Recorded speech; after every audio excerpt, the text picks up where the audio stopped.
पूजा और योगेश शादी के मंडप में बैठे 7 जन्मों के कस्में वादों के साथ शादी के बंधन में बंधने जा रहे थे। जहां पूजा और योगेश अपनी नई शादीशुदा जिंदगी की शुरुआत करने के सपने देख रहे थे, वहीं योगेश की मां सुषमा पूजा के पिता श्यामलाल से बार बार एक ही बात कह रही थी।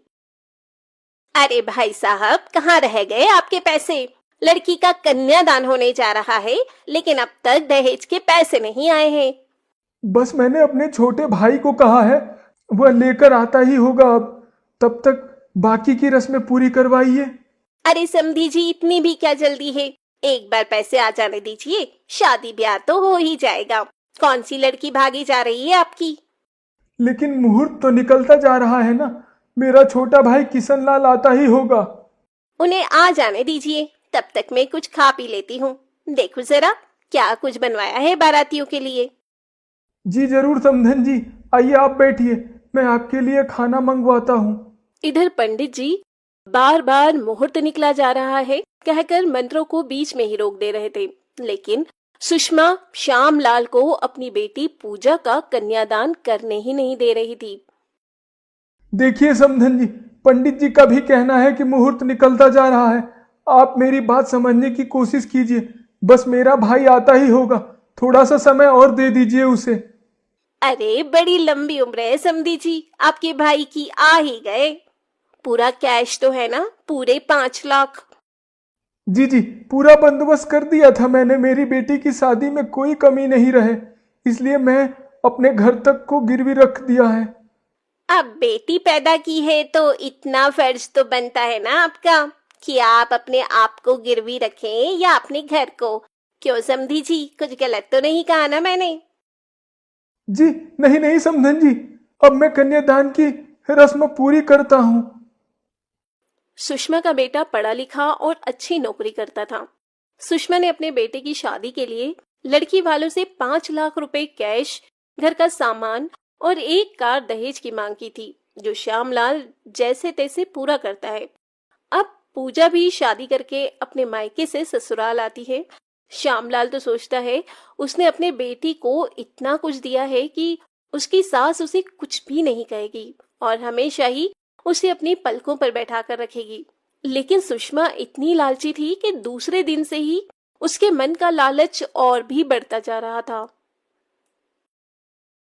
अरे बहू, कल पग फेरे की रस्म है तो तेरे बाप को बोल देना कि यहाँ से 10 लोग जाएंगे, उनका खाना पीना बन जाना चाहिए और सभी को शगुन में नए कपड़े और 1000 रुपए तो दे ही दें। लेकिन माँ जी, पग फेरे की रस्म में तो सिर्फ लड़की जाती है, लड़के के रिश्तेदार नहीं। और ये कौन सा रिवाज है जिसमें पैसों के साथ कपड़े देने पड़ते हैं? हमारे यहाँ तो यही रिवाज है, इसीलिए पहले से बता रही हूँ। अच्छा माँ जी, अगर ऐसा है तो कोई बात नहीं, इस पग फेरे की रस्म को रहने ही देते हैं। मेरे पिता ने अभी अभी आप लोगों को इतना कुछ दिया है कि उनका हाथ खाली हो चुका है। वो 10 लोगों का खाना पीना, कपड़े और शगुन के तौर पर 1000 रुपए नहीं दे पाएंगे। हाँ हाँ, तेरा फकीर बाप जब बेटी के ब्याह में खर्च नहीं कर सकता था तो बेटी को जन्म ही क्यों दिया? खैर छोड़ो, अब तक उसने जितने भी सामान दहेज में दिए हैं सारे लोकल हैं, कोई काम का नहीं लग रहा। माँ जी, मैं समझती हूँ, उन्होंने जो भी दिया है कर्ज में आकर दिया है। जैसा भी दिया है अपनी तरफ से अच्छा दिया है। आप ऐसे कैसे बोल सकती हैं? जो देख रही हूँ वही बोल रही हूँ, लेकिन तेरी जुबान भी दूसरे दिन से ही कुछ ज्यादा चलने लगी है। पूजा अपनी सास की बातें सुनकर समझ जाती है कि उसकी सास एक नंबर की दहेजखोर लालची औरत है। ऐसे ही समय बीत रहा था। एक रोज सुषमा के कमरे का एसी खराब हो जाता है। सुषमा अपने बेटे योगेश से एसी ठीक करवाने की बात कहती है। माँ, आपको पता है ना शादी में कितना खर्च आया है। बेशक हम लड़के वाले हैं, लेकिन खर्च तो हमारा भी हुआ है और अभी मेरी तनख्वाह भी नहीं आई है, तो इन सब पर खर्च करने का आप सोचो भी मत। हाँ बेटा, ये भी तू सही कह रहा है। चल, इसका भी उपाय मैं करती हूँ, तू अभी ऑफिस जा। योगेश के ऑफिस निकल जाने के कुछ देर बाद हॉल में पोछा लगा रही पूजा से सुषमा कहती है, अरे बहू, अब तक तेरा काम नहीं हुआ? तेरे बाप को बुलाया था घर पर, आता ही होगा। अगर आए तो नाश्ता पानी करवा कर भेजना। लेकिन पिताजी आ रहे हैं, उन्होंने तो मुझे कुछ बताया ही नहीं कि वो मुझसे मिलने आ रहे हैं। तेरे बाप को मैंने यहाँ तुझसे मिलने नहीं बुलाया है, बल्कि तेरे बाप से कहा था कि घर का एसी खराब हो गया है। बेटी के लिए इतना तो कर ही सकता है। मैं समझी नहीं माँ जी, क्या आप मेरे पिताजी से नया एसी मंगवा रही हैं, वो भी अपने कमरे में लगवाने के लिए? हाँ, बड़ी जल्दी समझ आ गई। चल अच्छा है, मैं जा रही हूँ कांता के घर, थोड़ा काम है। तेरा बाप आए तो बिना नाश्ता पानी के मत भेजना, वरना कल को बदनामी होगी। लेकिन माँ जी, मेरे पिताजी से जितना हुआ उन्होंने उतना तो किया ही ना, तो अब आप उन्हें और क्यों परेशान कर रही हैं? क्या उन्होंने दहेज में कोई कमी छोड़ी है?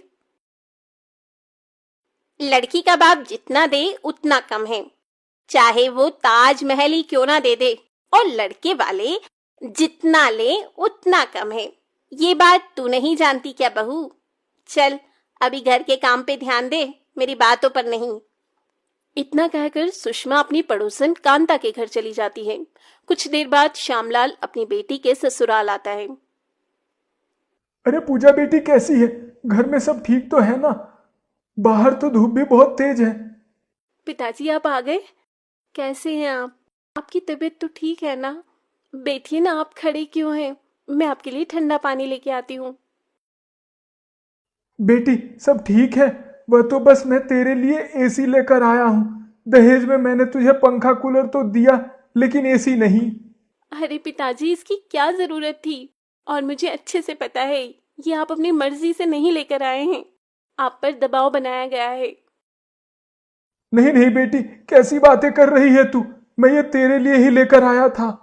पूजा अपने पिता की बात सुनकर किचन में पानी लाने जाती है। तभी श्यामलाल किसी से फोन पर बातें कर रहा होता है। मालिक, जल्द पैसे दे दूंगा।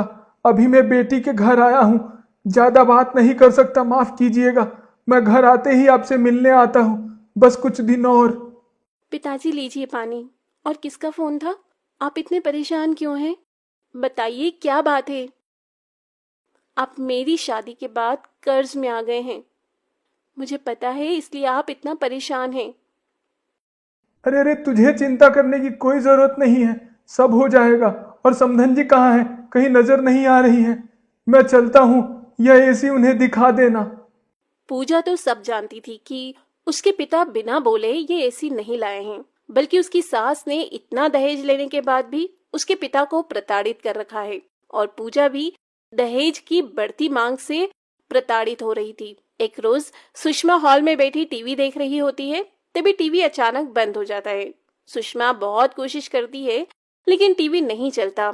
तभी सुषमा पूजा के पिता श्यामलाल को फोन लगाकर कहती है, अरे समधी जी, कैसे हैं आप?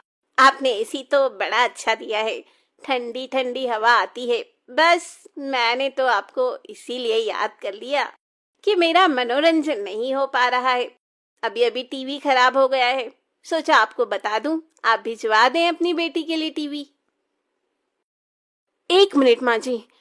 पिताजी आप फोन रखिए, मैं बाद में बात करती हूँ। और माँ जी, आप अगर आपने गलती से भी मेरे पिताजी के हालचाल लेने के लिए भी अब फोन किया तो मुझसे बुरा कोई नहीं होगा।